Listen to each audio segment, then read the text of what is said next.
sejam muito bem-vindos ao 1001 Capítulos. Hoje a gente vai falar de um livro super interessante que eu terminei de ler ontem à noite, que é o A Wicked Kind of Husband.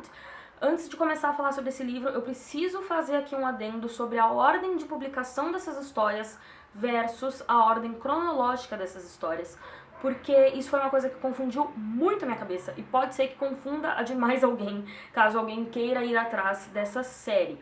Até agora nós temos 3 volumes publicados, vamos considerar que o terceiro já saiu, porque ele vai sair daqui a poucas semanas, então vamos fingir que ele já tá lá, ele já tem capa, já tem sinopse, então vamos considerar ele já como publicado. A gente tem aqui então 3 livros até agora, 3 protagonistas diferentes. Acontece que a protagonista do livro 2, cronologicamente, é a primeira a ter a sua história de amor. A protagonista do livro 1 é a última e a protagonista do livro 3 é a segunda. Então, confunde mesmo, porque o primeiro livro que eu li dessa autora foi o segundo a ser publicado, que é o Beastly Kind of Girl. Falei desse livro já aqui no canal. Nele, nós temos uma personagem que ela ainda é solteira, e depois eu fui ler esse Wicked Kind of Husband, e essa personagem que ainda é solteira já estava casada há um bom tempo, e eu fiquei, tá, só que o que acontece? Essa personagem, que no Wicked Kind of Husband, que foi o primeiro livro a ser publicado da série, que já está casada, a história dela vai se passar no livro que está para ser publicado, que é o terceiro. Então, eu não sei se eu tô conseguindo ser muito clara aqui, mas não dá pra se ater muito às coisas. Só que o que acontece? A autora, meio que ela estraga a própria história dela.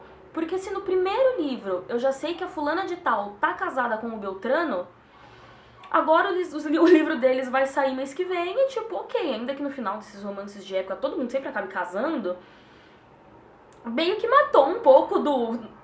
Nossa, o que será que vai acontecer? Eu já sei que vocês vão terminar ali super felizes, ela já tá suspeitando que tá grávida e... Enfim, achei isso uma forma estranha de se publicar uma série. E o mais engraçado é que você entra no Goodreads pra ver as resenhas e ninguém comentou sobre isso. E eu achei muito estranho. Mas ok, tirando isso fora do caminho, vamos voltar então ao livro em questão, que é o primeiro da série, que é o Wicked Kind of Husband. Ele é... Como eu falei, eu cheguei a ler o outro livro da mesma autora, Mia Vince, e é muito engraçado como os dois livros são diferentes. Nos dois livros a autora coloca ali bastante humor. Eu sei que eu tô falando especificamente do Wicked Kind of Husband, mas vai ser impossível não falar um pouquinho do Beastly Kind of Girl também. Então, e os dois livros, eles têm bastante humor, a autora escreve de uma forma muito engraçada, ela cria uns diálogos, assim, muito perfeitos mesmo, principalmente no Beastly Kind of Girl, que eu confesso aqui, eu gostei um pouquinho mais. Ainda que o romance não tenha sido tão forte quanto o romance do Wicked Kind of Husband, eu também senti que esse Wicked, eu vou abreviar como Wicked e Beastly, e eu senti que esse Wicked foi um pouco mais profundo, ele tratou de temas mais sérios, um pouco mais emocionantes, enquanto o Beastly foi um pouco mais leve, um pouco mais bem-humorado, a gente teve um humor muito mais pesado ali, eu me peguei dando muito mais risada naquele do que no Wicked. A sinopse aqui então é muito curiosa, a gente tem uma personagem, a Cassandra.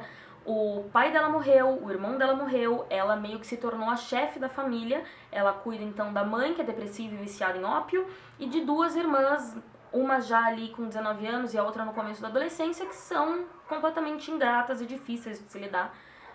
E quando o pai dela morreu, ele queria que elas não ficassem desamparadas. Então, um pouco antes, ele arranjou para que a Cassandra se casasse com um grande amigo dele, um homem que ele colocava as mãos no fogo para dizer que era um bom homem e que a partir do momento que ele se casasse com a Cassandra, a propriedade iria para ele e ele não iria expulsar ninguém da casa. Então elas estariam seguras ali na casa da família delas.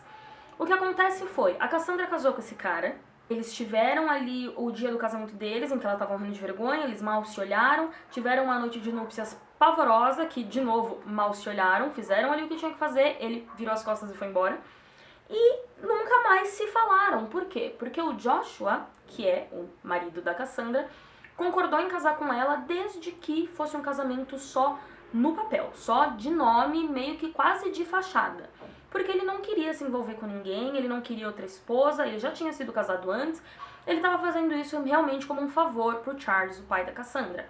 A Cassandra tinha sido abandonada pelo noivo dela, foi um grande escândalo, ele largou ela pra fugir com outra, ela ia ser uma condessa, então foi realmente uma grande humilhação. E pra ela foi ótimo, ela tava ali segura, casou, tem a casa dela agora pra cuidar fora, longe do marido, e até então estavam todos confortáveis. Só que a irmã mais nova da Cassandra, a Lucy, ela já tá ali, né, uma mocinha, e chegou a hora dela debutar na sociedade, pra quem sabe conseguir um marido pra ela também. E para isso a Cassandra precisa ir a Londres, precisa falar com a avó dela, que também é uma condessa importante, precisa criar ali conexões para que a entrada na sociedade da Lucy, a irmã dela, fosse um pouco mais tranquila, fosse um pouco mais otimista, para que a irmã conseguisse, apesar dos escândalos da família, conseguir um bom marido. E essa ida a Londres acaba fazendo com que ela se encontre com o seu próprio marido, pessoa que ela não vê há 2 anos, é tanto que, em primeiro momento, eles nem se reconhecem, eles falam com o outro sem sequer saber que, na realidade, são marido e mulher. Eu achei essa sinopse muito, muito interessante, porque como é que você é casado com alguém e você nem reconhece a pessoa?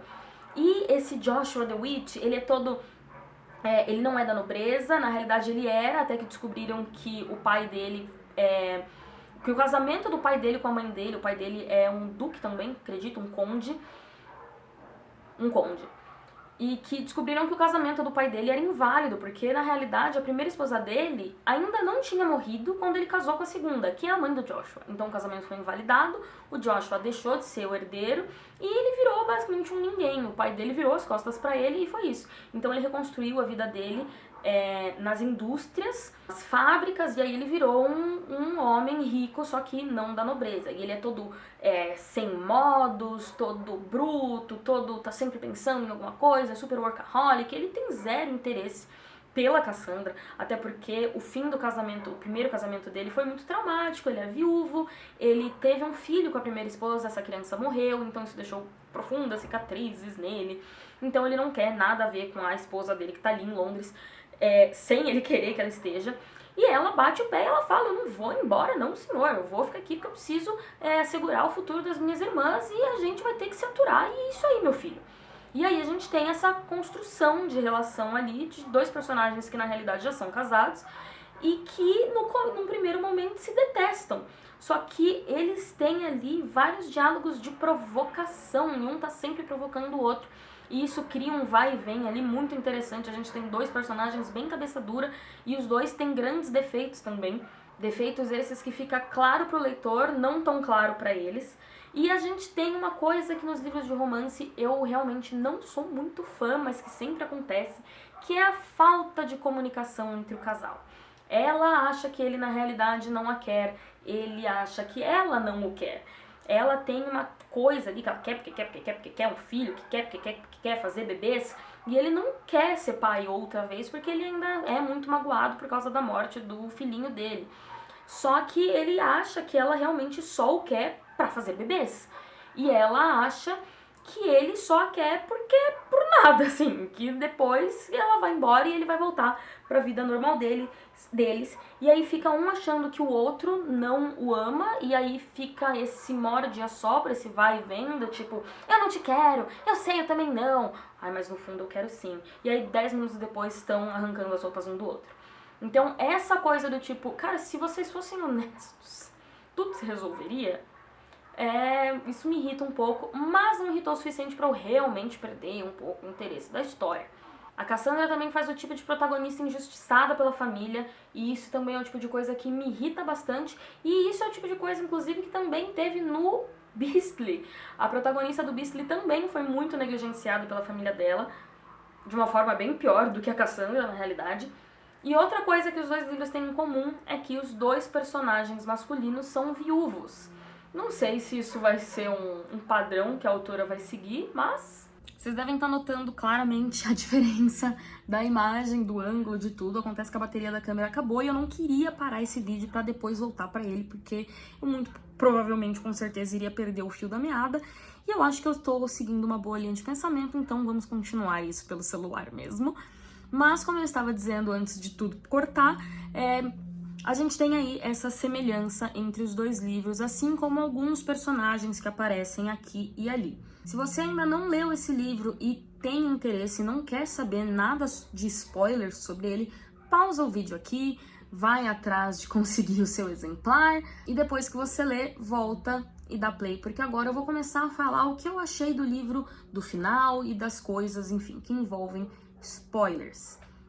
Então, tchau pra você que não quer spoilers, você que não se importa ou que já leu, vamos continuar conversando aqui. Bom, eu acho que a única coisa que eu realmente quero comentar, ou melhor, que eu tenho pra comentar com spoilers sobre esse livro é justamente o final, porque romances de época muitas vezes tendem a ser um pouco previsíveis e muitas vezes eles tendem a cair num padrão de comportamento. Isso também aconteceu no outro livro que eu li da autora, o Beastly, mas é isso, os personagens eles começam meio que não se gostando ou com ressalvas ali um com o outro e aí eles caem num comportamento de tipo, estamos ali se aproximando, mas não muito, e isso vira meio que uma constante quase até o final do livro inteiro.